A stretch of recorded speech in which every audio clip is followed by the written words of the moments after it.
hidup berdampingan dengan COVID. Itulah yang oleh banyak orang disebut sebagai new normal. Melakukan pembatasan sosial demi kesehatan, bukan demi ekonomi. Ekonomi bisa nunggu.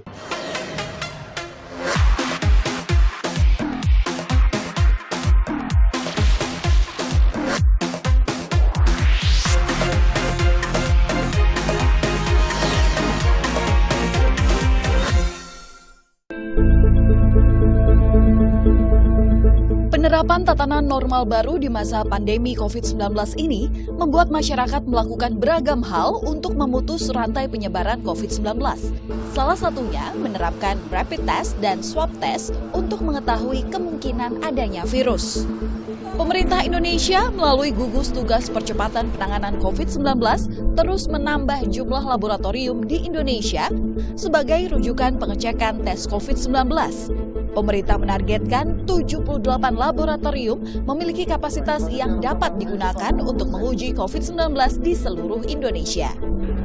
Guna mewujudkan hal tersebut, gugus tugas menggandeng Kementerian Kesehatan, Kementerian BUMN, Kementerian Riset Teknologi, Badan Riset dan Inovasi, serta sejumlah kementerian dan lembaga lain untuk mendukung peningkatan kapasitas laboratorium. Ada 3 jenis pemeriksaan untuk mengetahui apakah seseorang terjangkit COVID-19 atau tidak, yakni rapid test, polymerase chain reaction atau PCR, dan tes cepat molekuler atau TCM. Hingga 31 Mei 2020, total spesimen yang sudah diperiksa sejak kasus pertama COVID-19 adalah 323.376 spesimen. Sekarang ini, Jawa Timur menjadi provinsi di Indonesia yang memiliki pasien positif COVID-19 terbanyak.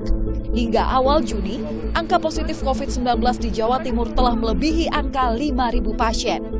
50% kasus COVID-19 di Jawa Timur terjadi di Surabaya Raya, yakni Kota Surabaya, Kabupaten Gresik, dan Kabupaten Sidoarjo. Di Kota Surabaya, tingkat penularan virus corona baru kini berada di atas ambang batas kewajaran. Secara epidemiologi, tingkat penularan di Surabaya masih di angka 1,6. Yang berarti, jika ada 10 orang yang terinfeksi COVID-19, dalam 1 pekan bisa bertambah menjadi 16 orang. Perlu penanganan cepat dan tepat agar kondisi Surabaya dan secara umum wilayah Jawa Timur tidak semakin parah. Ketua Gugus Tugas Percepatan Penanganan COVID-19 Doni Monardo mengatakan, pemerintah akan menambah fasilitas pemeriksaan virus corona di Jawa Timur. Salah satunya dengan mendatangkan sejumlah mobil laboratorium biosafety level 2 untuk dioperasikan di beberapa daerah di Jawa Timur.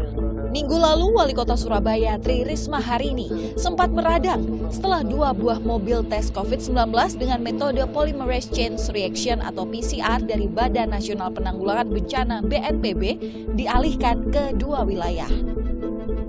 Saya dibilang nggak bisa kerja, siapa yang nggak bisa bilang kerja? Sekarang, kalau ngawur nyerobot gitu, siapa yang nggak bisa kerja? Dapat SMS-nya, dapat WA-nya Pak Roni Mordani. Kalau itu untuk Surabaya, kenapa dia dan saya yang minta, Pak, saya minta kemana-mana. Gitu loh, Pak, kalau mau boikot jangan gitu, Pak, caranya. Saya akan ngomong ini ke semua orang.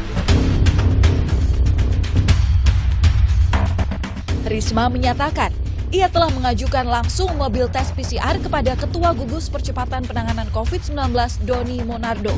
Tapi, Pemprov Jawa Timur memiliki pendapat lain. Kedua mobil tersebut justru digeser ke Kabupaten Tulungagung dan Lamongan. Gubernur Jawa Timur Khofifah Indar Parawansa enggan berkomentar mengenai kejadian ini. Ia menyerahkan urusan ini kepada Ketua Satgas Kuratif Penanganan COVID-19 Jawa Timur yang dianggap lebih paham. Ketua Satgas Kuratif Penanganan COVID-19 Jawa Timur menyebut, mobil PCR BNPB diberikan kepada Pemprov Jawa Timur untuk digunakan di seluruh wilayah Jawa Timur. Kemudian datanglah mobil PCR itu yang diperuntukkan bagi masyarakat Jawa Timur. Karena memang Surabaya itu merupakan epicentrum, tentu Surabaya merupakan prioritas untuk kegiatan di sana. Tetapi kabupaten-kabupaten lain juga sudah banyak meminta untuk dilakukan pelayanan karena menunggu PCR yang lama. Indonesia. Pemkot Surabaya disebut mendapat 3 buah bantuan mobil dengan fasilitas rapid test dan PCR swab. 1 buah dari Badan Intelijen Negara atau BIN dan 2-nya lagi dari BNPB. Dengan mobil-mobil tersebut diprediksi sebanyak 2.000 warga kota Surabaya akan dites dalam sepekan ke depan untuk mendeteksi pola penyebaran COVID-19 yang lebih masif dan cepat.